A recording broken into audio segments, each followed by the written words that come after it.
with DOGE, which I'm 100% for, but it's got its downfalls too. It stopped almost all of the money that was going into aquacultural restoration. It stopped it. I hope that's not in perpetuity, right? Just so they can make sure everybody's where they are. But there's this group, they're called One Water. It's a company, and they own a number of different marine-related assets. And there's a big show in Orlando in July called ICAST. It's the largest saltwater fishing show in the world, I think. And they've got a huge booth, and they're going to put our drone up. We're part of their conservation. They're doing seagrasses and clams. So we're part of their program, and they're going to put our drone up above their booth with spinning, looking like clams are coming out of it.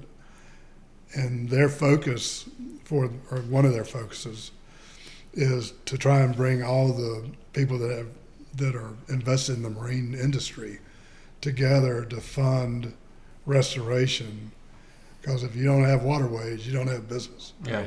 And so it's called, I forgot what it's called, but it's really a great thought, because you can't count on the federal government or state government to give you money.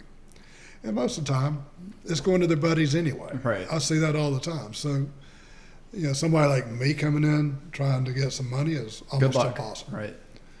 And so I was hoping that they might do something like with what they do with wetlands.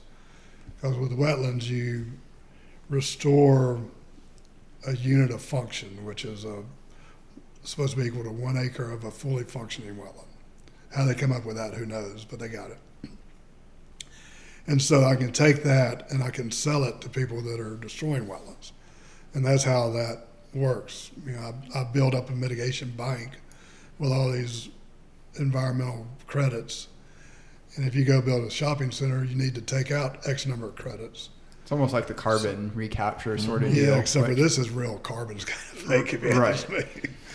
But so we've looked at, and we tried to put together a program with I forgot what we call it, not nutrient trading, but biodiversity credits, where when we put out the clams and the seagrasses, we can use eDNA to see what the fisheries were coming in prior to our putting our stuff out and after. And so you get all these different lifts from all these different angles. It hadn't happened yet. It's going to take the state or the federal government to do it, and I don't think anybody has that in them. I did ask I won't say who it was, but it was somebody in the state of Florida. I was at a conference giving a talk, and the head of this department was up, and I said, "What?" I said, when you go in Florida, if you go in for a development, you pay all these kind of impact fees. Impacts for schools, impacts for roads, impacts for water and sewer. I said, why don't you charge an impact fee for the estuaries?